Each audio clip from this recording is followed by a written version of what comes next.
Corinne, congratulations. It's nice to see you up there. Thank you. The president's Twitter account posted the other day, you want to bring down inflation, let's make sure the wealthiest corporations pay their fair share. How does raising taxes on corporations reduce inflation?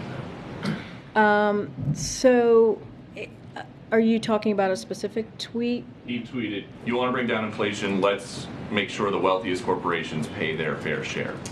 Look, we have talked about this past year about making sure that the wealthiest among us are paying their fair share.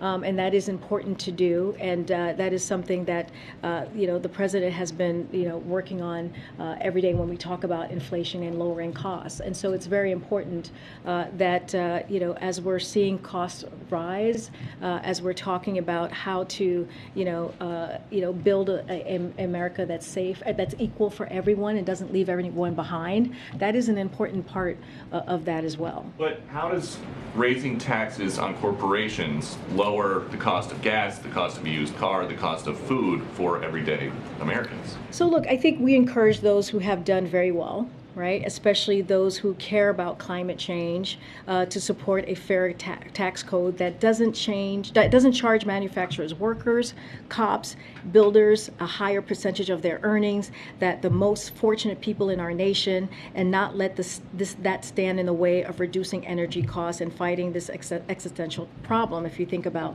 that as an example. And to support basic collective bargaining rights as well, right? That's also important. But look, it is, without having a fair tax code, which is what I'm talking about, then like manufacturing workers, cops, it's not fair for them to have to pay higher taxes than the folks who are not paying taxes at all. Well, what does that have to do with inflation? The president said, you want to bring down inflation, let's make sure the wealthiest corporations pay their fair share. Jeff Bezos came out and tweeted about that. He said the newly created disinformation board should review this tweet. Would you be okay with that? Look, it's not a huge mystery why one of the wealthiest individuals on earth, right, opposes an economic agenda that is for the middle class, that cuts some of the biggest costs families face, fights inflation for the long haul, right? And that's what we're talking about. That's why we're talking about lowering inflation here, and adds to the historic deficit reduction the president is achieving by asking the richest taxpayers and corporations to pay their fair share. That is what we're talking about.